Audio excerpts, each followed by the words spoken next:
Welcome back sa aking YouTube channel at sa ating tampok na kaso ngayong araw. Dadalhin tayo ng investigasyon sa malawak at maunlad na bansang Australia, isang lugar na pinapangarap na tirhan ng maraming tao mula sa iba't ibang panig ng mundo. Ngunit sa kabila ng tahimik at komportableng pamumuhay ng isang mayamang mag-asawang Chinese, isang hindi inaasang pangyayari ang tuluyang bumaliktad sa kanilang buhay at naging simula ng isang masalimuot na kasong haharapin ng mga otoridad. Habang pansamantalang nasa China ang mag-asawa, bigla namang sinalakay ang kanyang asawa at ang kanyang biyenan sa mismong tapat ng kanilang apartment na nauwi sa isang brutal na pagpaslang. Ang trahedyang ito ay hindi lamang naging malaking hamon para sa pulisya ng Australia, kundi naging sentro rin ng magkasanib na investigasyon ng mga otoridad ng Australia at China. Noong ika-30 ng Setyembre taong 2010, bandang 7:30 ng gabi, pauwi na sa kanyang apartment sa Balga, Perth ang 27 anyos na Chinese na si Dan Sun. Kasama niya sa sasakyan ang kanyang 53 anyos na ina na si Jishun Kang at papunta na sana sila upang sunduin ang anak ni Dan Sun na kasalukuyang naglalaro sa bahay ng kanyang lola. Pagdating nila sa apartment ay ipinarada ni Dan Sun ang sasakyan. Ngunit agad niyang napansin ang isang kotse na humarang sa kanilang unahan habang may isa pang sasakyang lumapit mula sa likuran at tuluyang humarang sa kanilang daanan. Dahil nakaramdam siya ng kakaiba sa sitwasyon, hiniling niya sa kanyang ina na bumaba muna upang alamin kung ano ang nangyayari. Subalit pagkalabas pa lamang ni Jishun Kang, bigla na lamang tumalon mula sa sasakyang nasa unahan ang isang matipunong lalaking maitim ang kutis at mahaba ang buhok. May hawak itong spear gun at walang pag-aalinlangang pinaputukan si Jishun. Sa kabutihang palad ay mabilis siyang nakaiwas kaya tumama lamang ang sibat sa apartment ng isa nilang kapitbahay. Nang mabigong tamaan ang kanyang target, agad na kumuha ang salarin ng martilyo mula sa kanyang sasakyan at mabilis na sinugod si Jishun Kang. Paulit-ulit niya itong hinataw sa ulo hanggang sa mawalan ito ng malay at bumagsak sa lupa dahil sa matinding pinsala. Hindi pa rito nagtapos ang pag-atake. Matapos pabagsakin si Jishun Kang ay dumiretso ang salarin sa driver's side ng sasakyan ni Dan Sun, binasag ang bintana gamit ang martilyo. Binuksan ang pinto at paulit-ulit na sinaksak si Dan Sun bago mabilis na tumakas mula sa lugar. Matapos makatanggap ng ulat mula sa mga kapitbahay, agad na rumisponde ang mga pulis sa pinangyarihan. Pagdating nila ay nadatnan nilang wala ng buhay si Dan Sun habang nakaupo pa sa driver's seat. Samantalang si Jishun Kang ay nakahandusay sa tabi ng sasakyan at walang malay dahil sa matinding pinsalang tinamo sa ulo mula sa paulit-ulit na paghampas ng martilyo.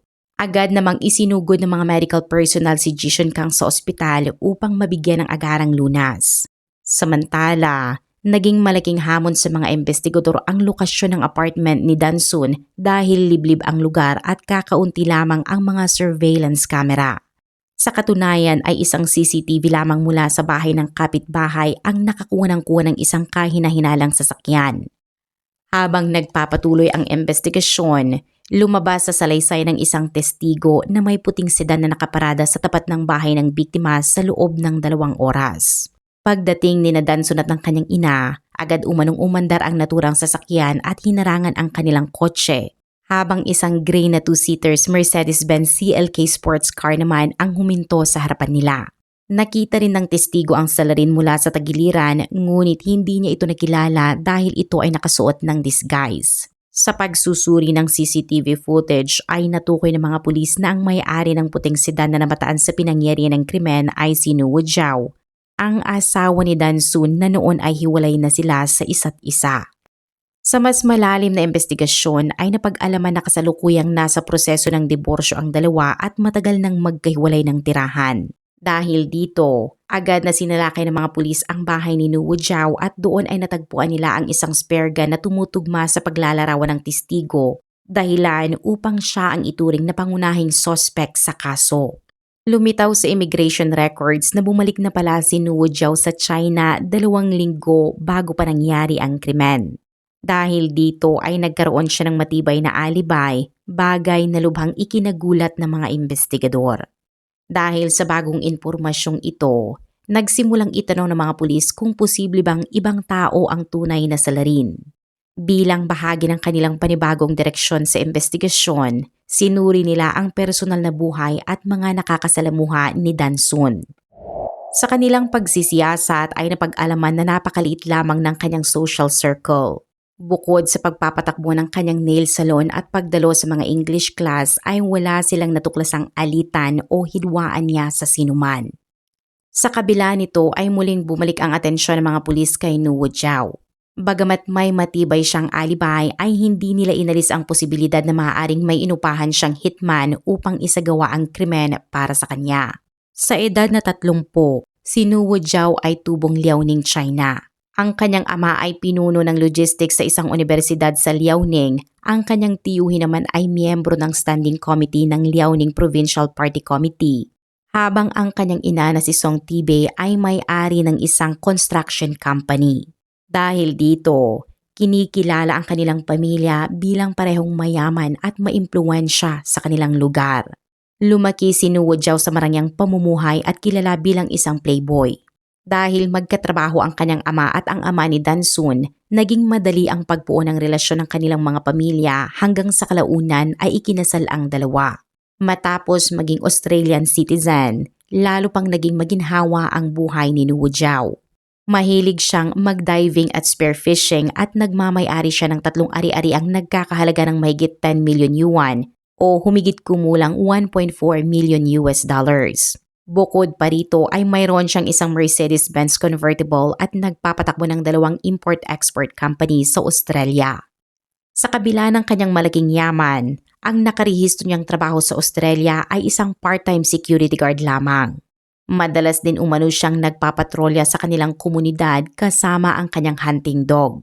At habang lumalalim ang investigasyon ay natuklasan ng mga pulis na pinaghihinalaang umupa si Nuwo Jiao ng isang bahay sa hilagang silangang bahagi ng Perth. At ayon sa kanilang natuklasan, ginagamit umano ang lugar bilang front ng isang massage parlor na lihim na nag-aalok ng adult service gamit ang mga babaeng Asian. Madalas ding bumisita roon si Nuwo Jiao at malapit siyang kaibigan ng manager ng naturang establishmento. Matapos ang insidente ay sinabi ng manager sa pulisya na mabuting tao umano si Nuwo Jiao at kaibigan din niya ang asawa nitong si Dansun. Noong Abril ng taong 2008 ay ikinasal sina Nuwo Jiao at Dansun sa Perth International Exhibition Center. Bagamat pangalawang asawa na ni Nuwo Jiao si Dansun, naging masaya at maayos ang unang bahagi ng kanilang pagsasama. Madalas silang makita ng kanilang mga kapitbahay na namamasyal kasama ang kanilang aso o kaya na may nagmamaneho ng kanilang sports car. Bagamat hindi kasing yaman ng pamilya ni Nuwo Jiao ang pamilya ni Dansun, maayos naman at komportable rin ang kanyang kinalakhan. Dahil parehong lumaki sa marangyang pamumuhay, kapansin-pansin na pareho silang may mga ugaling makasarili at habang tumatagal ang kanilang pagsasama ay unti-unting lumitaw ang kanilang mga hindi pagkakasundo. Dahil sa maliit na bagay ay madalas silang mag-away at lalo pang lumala ang kanilang alitan matapos ipanganak ang kanilang anak dahil magkaiba sila ng pananaw sa pagpapalaki rito. Sa panahong iyon ay natural na kumampi si Song Tibe sa kanyang anak na si Nuwo Jiao. Samantala, si Dansun na lumaking nasusunod ang kagustuhan ay nahirapang tanggapin ang anumang tingin niyang hindi makatarungang pagtrato at ang kanyang matapang na personalidad ay madalas na hindi nagugustuhan ng kanyang biyenan. Habang lumalala ang hidwaan ni Dansun at Song Tibe kasabay ng mga problema sa kanilang pagsasama, naging madalas ang kanilang mga pagtatalo. Sa isang pagkakataon ay nauwi pa sa pisikal na komprontasyon ang magbiyanan dahil sa hindi nila pagkakasundo sa pagpapalaki ng bata. Nang malaman ito ni Nuwo Jiao ay lalo siyang nagtanim ng sama ng loob kay Dansun. Pagsapit ng Abril ng taong 2010, naghain si Dansun ng petisyon para sa diborsyo sa korte ng Perth at alinsunod sa kanyang kahilingan ay pansamantalang ipinag-utos ng hukuman ang pag-freeze sa mga ari-arian ni Nuwo Jiao sa Australia hanggang matapos ang proseso ng diborsyo at paghahati ng kanilang mga ari-arian. Hindi nagtagal matapos iyon, lumipat si Dansun kasama ang kanyang anak sa isang apartment sa Balga matapos iwan ang kanilang malaking bahay. Makalipas ang ilang araw, sa payo ng kanyang abogado, sinimulan niyang mangalap ng ebidensya tungkol sa umunoy mga maling ginawa ni Nuwo Jiao noong sila ay mag-asawa pa, sa pag-asang makuha ang kustodiya ng kanilang anak at mas malaking bahagi ng kanilang mga ari-arian. Sa hindi malinaw na paraan ay nalaman ni Nuwu Jiao na nangangalap ng ebidensya laban sa kanya si Dansun. Labis umano siyang nabahala rito dahil batid niyang maraming bahagi ng kanyang buhay ang maaaring magdulot ng problema kapag nabunyag. Kung lalala pa ang sitwasyon, posible niyang mawala hindi lamang ang kanyang asawa at anak, kundi pati ang malaking bahagi ng yaman ng kanilang pamilya at maging ang karapatan sa kustudiya ng kanilang anak. Dahil dito ay lalo pang tumindi ang kanyang galit kay Dansun. Gayunpaman, mahalagang tandaan na sa puntong ito ng investigasyon ay wala pang matibay na ebidensyang nagpapatunay na si Nuwu Jiao ay may direktang kinalaman sa krimen. Habang nagpapatuloy ang matinding alitan kaugnay sa kanilang diborsyo, tila nakaramdam si Dansun na may hindi pangkaraniwang nangyayari. Bilang paraan upang mabawasan ang tensyon, nagpasiya siyang pansamantalang dalhin ang kanyang anak pabalik sa China. Subalit isang hindi inaasahang pangyayari ang lalo pang nagpabigat sa kanyang sitwasyon. Isang araw ay dinukot ng isang hindi kilalang tao mula sa kanilang komunidad ang kanyang batang anak dahilan upang labis siyang mabahala at mawalan ng pag-asa. Sa payo ng kanyang pamilya ay humingi siya ng tulong sa Australian Embassy at sa Ministry of Foreign Affairs. Sa huli ay natuklasan ng investigasyon na ibinalik pala ang kanyang anak sa Perth at nananatili ito sa bahay ng kanyang biyanan. Agad namang bumili ng tiket si Dansun at bumalik ng Australia upang muling makasama ang kanyang anak. Dahil sa mga pangyayaring ito, nagsimulang pag-isipan ng mga pulis sa Perth kung posible bang ang pamilya ni Nuwu Jiao na dati nang gumawa ng matinding hakbang kaugnay ng usapin sa kustodiya ay maaari ring may kinalaman sa pagpaslang. Habang ipinagpapatuloy nila ang kanilang investigasyon, natuklasan nilang noong ika-24 ng Setyembre taong 2010, nagpalathala si Nuwu Jiao ng isang job advertisement sa isang Chinese language newspaper sa Sydney. Naghahanap siya ng driver na magdadala ng sasakyan mula Sydney hanggang Perth kapalit ng malaking bayad. Ngunit may isang bagay na agad na nakatawag ng pansin ng mga investigador. Ayon sa immigration records, nasa China si Nuwu Jiao simula pa noong ika-10 ng Setyembre upang bumisita sa kanyang mga kamag-anak. Kung ganoon, bakit siya maghahanap ng driver sa Sydney habang siya ay nasa China? Dahil dito ay sinundan ng mga pulis ang bagong lead at sinimulan nilang siyasatin ang rutang binanggit sa advertisement, partikular ang mahabang highway na nag-uugnay sa Sydney at Perth. Ang rutang ito ay may habang humigit kumulang 4,000 kilometers. Halos tumatawid sa buong Australia at kahit tuloy-tuloy ang biyahe ay aabutin pa rin ng halos 2 araw bago marating ang destinasyon. Habang sinusuri nila ang lahat ng ulat tungkol sa mga kahina-hinalang sasakyang namataan noong Setyembre, may isang kakaibang litrato ang kanilang natuklasan. Nakasaad sa record na noong gabi ng ika-30 ng Setyembre, ilang oras lamang matapos ang pagpaslang ay nakuhanan ng larawan ng mga pulis na nagpapatrolya sa Nullarbor Plain ang isang sasakyan. Matatagpuan ang Nullarbor Plain sa hangganan ng South Australia at Western Australia, isang malawak, tigang at halos walang naninirahang lugar. Dahil sa matinding kondisyon doon ay kinakailangang magdala ng sapat na pagkain at tubig ang sinumang tatawid sa naturang rehiyon. Nang suriin ng mga pulis ang record ay napag-alaman nilang 2 beses na tumawid sa Nullarbor Plain ang naturang sasakyan sa loob lamang ng 1 linggo. Dahil dito ay naging kahina-hinala ito sa mga nagpapatrolyang opisyal kaya nagpasya silang pahintuin at inspeksyonin ang sasakyan. Sa ilalim ng mahinang ilaw, 2 seryosong lalaking Asian ang kanilang nakita sa loob. Matapos silang tanungin at beripikahin ang kanilang pagkakakilanlan, napag-alaman ng mga pulis na employer at empleyado ang kanilang relasyon at ang pasaherong nakaupo sa loob ay isang lalaking nagngangalang Iwemo. Bagamat wala silang nakitang anumang labag sa batas sa isinagawang inspeksyon, kumuha pa rin ng litrato ang mga pulis at itinala ang kanilang naging inkwentro bilang bahagi ng standard safety procedure. Hindi nila alam na ang simpleng larawang iyon ang magiging isa sa pinakamahalagang ebidensyang maglalantad sa nakakagimbal na katotohanan sa likod ng kasong ito. Matapos ang masusing paghahambing ng mga larawan at record, napansin ng mga pulis na kapansin-pansin ang pagkakawig ng mukha ni Wemo at ng asawa ni Dansun na si Nuwu Jiao. Nang higit pa nilang siyasatin ang mga ito, nakumpirma nilang iisang tao lamang ang 2 pagkakakilanlan. Kasabay nito ay ipinakita rin ng immigration records na pumasok si Nuwu Jiao sa Australia noong ika-23 ng Setyembre taong 2010 at umalis naman noong ika-3 ng Oktubre. Isang timeline na eksaktong tumutugma sa petsa ng naganap na pagpatay. Sa pamamagitan ng pagtutulungan ng pulisya ng China at Australia ay natukoy rin ang pagkakakilanlan ng lalaking kasama ni Nuwu Jiao. Napag-alaman nilang ito ay isang malapit niyang kaibigan na nagsilbi pa bilang kanyang best man noong kanyang kasal. Kapansin-pansin ding halos magkamukha ang dalawa sa kanilang mga identification photo dahilan upang maging posible ang planong pagpapalit ng pagkakakilanlan. Sa puntong iyon, unti-unti nang nabuo ng mga investigador ang buong larawan ng kaso. Lumabas na ang tunay na salarin ay walang iba kundi ang mismong lalaking minahal at lubos na pinagkatiwalaan ni Dansun, ang kanyang sariling asawa na si Nuwu Jiao. Ayon sa mga otoridad, maingat at detalyado ang naging pagpaplano ni Nuwu Jiao. Isa itong komplikadong plano na isinagawa ng sunod-sunod at may layuning mailigaw ang investigasyon.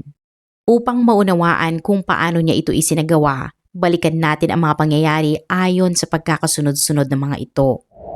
Noong ika-10 ng Setyembre taong 2010, ginamit ni Nuwu Jiao ang sarili niyang Australian passport upang bumiyahe pabalik ng China. Pagdating niya sa Shenyang, nakipagkita siya sa kanyang malapit na kaibigan na si Yumo na halos kamukha niya at hiniram ang passport nito. Pagsapit ng ika-23 ng Setyembre, ginamit ni Nuwu Jiao ang passport ni Weimo upang lumabas ng China at lumipad patungong Sydney, Australia.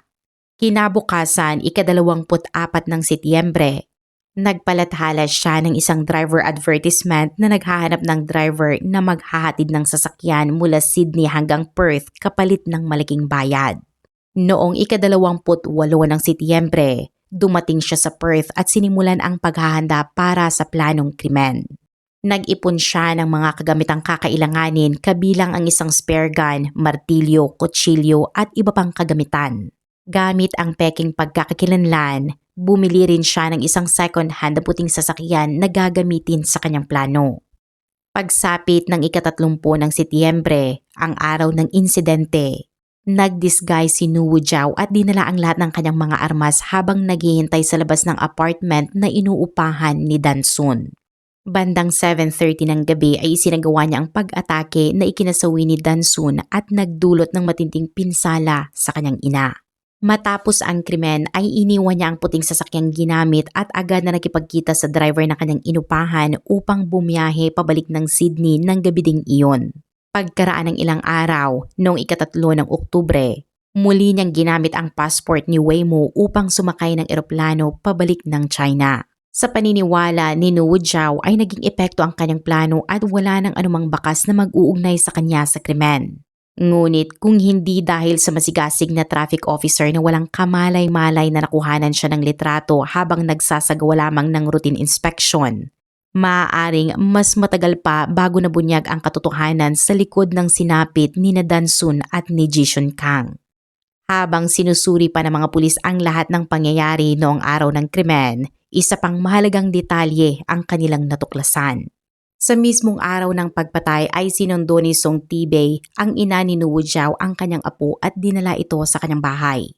Nang tanungin siya ng mga pulis, iginit ni Song Tibei na umalis na raw ng Perth ang kanyang anak noong ika-11 ng Setyembre at hindi na ito bumalik. Ayon pa sa kanya, mahigit 2 linggo nang nasa China si Nuwu Jiao at ang huli nilang pag-uusap ay nang tawagan siya nito sa pagtatapos ng Setyembre. Idinagdag pa ni Song Tibei na habang inaalagaan niya ang kanyang apo ay hindi siya lumabas ng bahay at wala ring sinumang bumisita sa kanila. Gayunpaman, nang siyasatin ng mga pulis ang computer ng kanyang tahanan, natuklasan nilang 2 araw bago ang krimen ay may nag-login sa game account ni Nuwu Jiao gamit ang naturang computer. Hindi lamang iyon ang natuklasan ng mga investigador. Madaling araw ng ika-29 ng Setyembre ay nakuhanan din ng surveillance camera malapit sa kanilang mansyon ang larawan ni Nuwu Jiao. Dahil dito ay nakumpirma ng mga pulis na matapos niyang dumating sa Perth noong ika-28 ng Setyembre ay nagtago siya sa bahay mismo ng kanyang ina. Mas lalong naging mabigat ang hinala ng mga otoridad nang mapagtanto nilang sa araw ng pagpatay ay hindi lamang dinala ni Song Tibay ang kanyang apo palayo sa lugar, kundi nagsinungaling pa siya sa pulisya upang pagtakpan ang kanyang anak. Noong 2016, 6 na taon matapos ang krimen ay inaresto si Song Tibay sa Perth Airport. Naharap siya sa kasong pagtatago sa isang kriminal at pagbibigay ng maling impormasyon sa pulisya. Bagamat malinaw ng kinumpirma ng pulisya ng Australia na si Nuo Jiao ang responsable sa pagpatay kay Dansun at sa pag-atake na naging sanhi ng pagkamatay ng kanyang ina, hindi nila siya agad na aresto. Sa panahong iyon ay wala kasing extradition treaty ang Australia at China kaya wala silang legal na mekanismo upang direktang maibalik si Nuo Jiao sa Australia upang litisin. Sa tulong ng Ministry of Foreign Affairs at ng Interpol, nagsagawa ng hiwalay na operasyon ang pulisya ng China. Noong Abril ng 2012, inaresto nila si Nuo Jiao dahil sa kasong paggamit ng passport ng ibang tao upang makalabas ng bansa. Hanggang sa araw ng kanyang pagkakaaresto ay namuhay si Nuo Jiao ng marangya sa China na waring walang anumang nangyari, ngunit sa huli, ang maingat niyang planong pagtakpan ang krimen ay nabigo dahil sa sunod-sunod na ebidensyang maingat na pinagsama-sama ng mga investigador na siyang tuluyang naglantad sa katotohanan sa likod ng isa sa mga pinakaplanado at nakakagimbal na kasong ito. Matapos mapatay ang kanyang asawa, hindi nagtagal ay nagkaroon agad ng bagong kasintahan si Nuo Jiao sa Shenyang. Halos hindi na sila mapaghiwalay at madalas pang magkasamang bumabiyahe sa iba't ibang bansa sa Timog Silangang Asya. Nang humarap si Nuo Jiao sa korte ay natunto ng mga pulis sa China ang naturang babae at habang ipinapakita sa kanya ang mga larawang ginamit bilang ebidensya, hindi inaasahan ng mga investigador na magbabahagi siya ng mga detaling lalo pang naglantad sa ugali ni Nuo Jiao. Ayon sa kanyang salaysay, dati siyang empleyado sa kumpanya ni Nuo Jiao. Hindi nagtagal matapos silang maging magkasintahan ay nabuntis siya at noong una ay labis ang tuwa ni Nuo Jiao at ng kanyang pamilya sa balitang iyon. Subalit nagbago ang lahat ng saya nang siya ay makunan. Mula noon, bigla umanong nag-iba ang pakikitungo sa kanya ng pamilya ni Nuo Jiao. Sa mismong hapon ng kanyang pagkalaglag, inutusan siyang bumalik agad sa trabaho na parabang walang nangyari. Minamaliit umano nila ang kanyang kondisyon at pinagbantaang tatanggalin siya sa trabaho kung hindi siya papasok.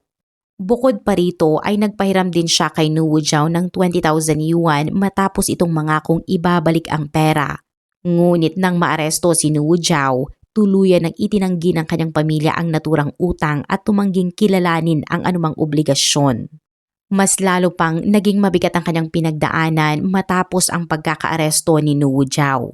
Maraming kababaihan ang lumapit sa kanya at inakusahan siyang siya mismo ang nang-agaw o umakit kay Nuo Jiao. Dahil sa matinding panggigipit at mga paratang na kanyang hinarap ay napilitan siyang lumayo at magsimula muli sa ibang lugar. Samantala, maging si Wei Mo ang matalik na kaibigang nagpahiram ng kanyang passport kay Nuo Jiao ay nakaranas din ng hindi magandang pagtrato mula sa pamilya nito. Matapos ang krimen ay sinubukan lamang niyang alamin kung ano na ang nangyari sa kaso, ngunit sa halip na makakuha ng paliwanag ay siya pa ang pinagalitan. Inakusahan pa siya ng pamilya ni Nuo Jiao na lalo lamang niyang inilagay ang sarili sa alanganin sa katatanong tungkol sa insidente. Sa mga unang yugto ng kanyang pagkakaaresto ay kapansin-pansin na hindi binabanggit ni Nuo Jiao ang mismong krimen sa kanyang mga interogasyon. Sa halip ay paulit-ulit niyang ikinukwento ang dalawang hindi naging matagumpay na pag-aasawa sa kanyang buhay. Ayon sa investigasyon, 1 taon pa lamang matapos silang ikasal ni Dansun ay nagsimula na ang kanilang mga hindi pagkakaunawaan. Habang tumatagal ay lalo pa itong lumala dahil sa pakikialam ng kani-kanilang pamilya sa kanilang pagsasama.